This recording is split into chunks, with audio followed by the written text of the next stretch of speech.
मैं सौनक मिश्रा आपका बहुत बहुत स्वागत करता हूं आप सबके अपने चैनल पर। दोस्तों एक बहुत महत्वपूर्ण अपडेट निकल कर आ रही है, खासकर हमारे बीएड डिग्री धारकों के लिए दोस्तों बहुत बड़ी खुशखबरी है।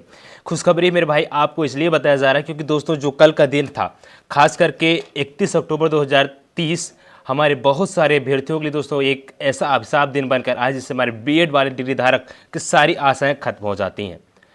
बहुत सारे मुद्दों पर हमें बातें करनी है, जो भी कल अपडेट हो उसके लिए चर्चा करेंगे। लेकिन दोस्तों जो एक बहुत बड़ी अपडेट निकाल कर आ रही है, वहाँ से हमारे बीएड वाले अभ्यर्थियों की एक अंतिम आशाएं बची हुई हैं, उसको लेकर भी सारी अपडेट आपको बताएंगे। उससे पहले जितने भी छात्र चैनल पर नए हैं प्लीज़ वीडियो को लाइक शेयर सब्सक्राइब करके जुड़ लीजिएगा, क्योंकि इस चैनल के माध्यम से जो भी चीज़ें आपको बताई जाएंगी, जो भी बताई जाती हैं, वो ऑथेंटिक जेन्युइन और आप सबके लिए हमेशा सटीक साबित होती हैं। ऐसे में अगर अभी तक आपने चैनल को सब्सक्राइब नहीं किया है, टेलीग्राम को ज्वाइन नहीं किया है, मेरे भाई जाइए फटाफट टेलीग्राम और व्हाट्सएप ग्रुप को ज्वाइन कर लीजिएगा, क्योंकि इस चैनल पर आप सबको छोटी छोटी अपडेटें जो आती हैं वो बता दिया जाता है। दोस्तों जैसे कि जब कोई अपडेट आती है, हर अपडेट के लिए मैं वीडियो नहीं प्रोवाइड कर सकता, आप जानते हैं, लेकिन जो छोटी छोटी अपडेट आएंगी वो टेलीग्राम पर व्हाट्सएप ग्रुप आपको मिल जाएंगी, इसलिए आप जाइए फटाफट उसको ज्वाइन कर लीजिए, ठीक है। अब बात करेंगे अगर हमारे पास अपडेट क्या आ रही है। देखिए दोस्तों, अपडेट को लेकर मैं चर्चा करूं उससे पहले मैं कल का थोड़ा आपको रिव्यू करा देना चाहता हूं। कल क्या हुआ था, 31 अक्टूबर था और कल को लेकर दो अपडेट आई थी हमारे पास। एक 69 शिक्षक भर्ती के लिए यूपी का मामला था, दूसरा दोस्तों मामला था हमारे सबके लेकर के यहाँ पे दीपांकर गौरव का बिहार को लेकर मामला था, ठीक है ना। जब दो ये मामले निकल के आए जिसमें बहुत ज़्यादा आशाएं थी, कहीं कहीं 69 शिक्षक भर्ती को लेकर अब तो दोस्तों हम लोग को उसमें आशाएं तो थी ही, और 69 शिक्षक भर्ती सेफ रहे करेगा, ठीक है। उसके बारे में हम बात करेंगे, लेकिन बात करेंगे दीपांकर गौरव को लेकर के। जिस तरीके से बिहार सरकार करती है, क्या बिहार सरकार का वाजिब है इस तरीके से करना?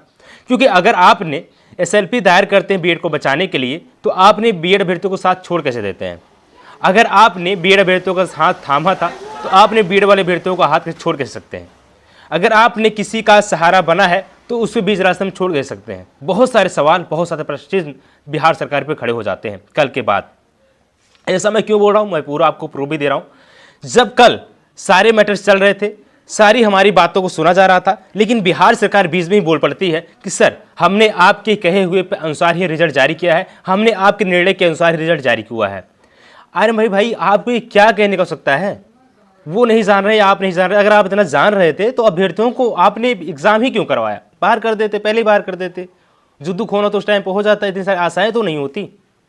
इसका मतलब ये है बिहार सरकार ने पूरी तरीके से अभ्यर्थियों से मजा लिया है और अभ्यर्थियों के साथ धोखा किया है, जिसका खामियाजा भुगतना पड़ सकता है। बहरहाल इसके बारे में ज़्यादा कुछ नहीं बोलूँगा, अभ्यर्थी हमारे समझदार हैं और जानते भी हैं। दोस्तों आइए आपको टॉपिक पे ले चलते हैं। उसके लिए जितने भी छात्र नए हैं प्लीज़ आपसे फिर से निवेदन है, वीडियो को लाइक शेयर सब्सक्राइब और टेलीग्राम को आप जरूर ज्वाइन कर लीजिएगा।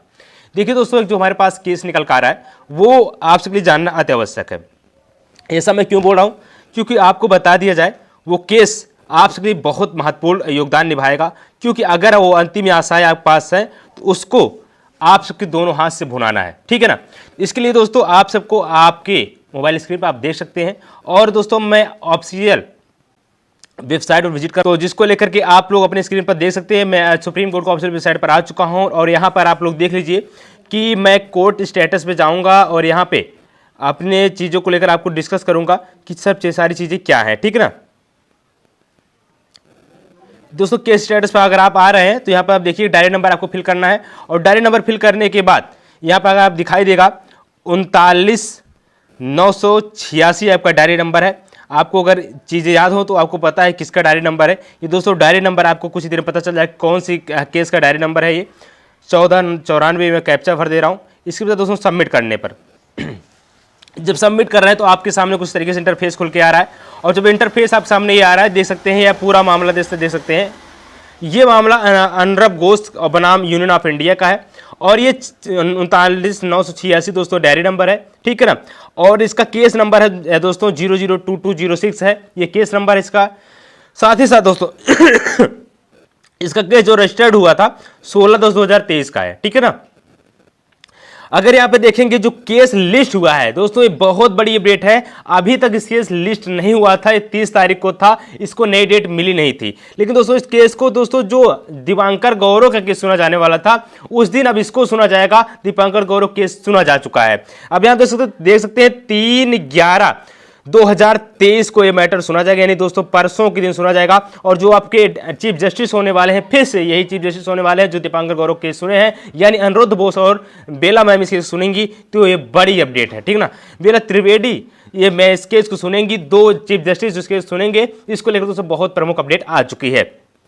देख सकते हैं केस जो लिस्ट हुआ है 3/11/2023 केस लिस्ट हुआ है, तो बहुत बड़ी अपडेट है। ऐसे में आप सब लोग चैनल को सब्सक्राइब जुड़ लीजिएगा। दोस्तों अनिरुद्ध बोस केस की याचिका अब 3 तारीख को सुनी जाएगी और यहां पे इस केस को सुनेगी चीफ जस्टिस अनिरुद्ध बोस और वेला मैम, ठीक है।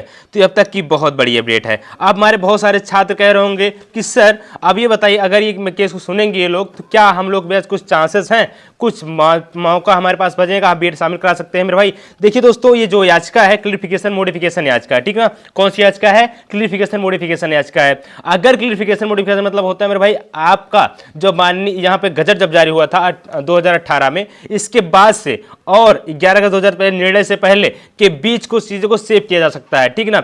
रेट्रोस्पेक्टिव न लागू हो, उसको लेकर विशेष ध्यान दिया जाएगा। यहाँ पर ये दोस्तों की रेट्रोस्पेक्टिव न लागू, इसलिए इस केस को डाला गया था। तो क्लियरिफिकेशन मोडिफिकेशन याचिका वेस्ट बंगाल की जो है, यहाँ पर दोस्तों परसों सुनवाई की जाएगी, 3 नवंबर सुनवाई की जो डेट आ चुकी है। तो बहुत बड़ी अपडेट मेरे भाई, इसके लिए चैनल को लाइक शेयर सब्सक्राइब कर लीजिएगा। तो बहुत महत्वपूर्ण अपडेट निकल कर आ रही है मेरे भाई, प्लीज आप सब लोग चैनल को लाइक शेयर सब्सक्राइब करिएगा। देखिए अब बहुत बड़ी अपडेट ये भी है कि कल क्या हुआ था।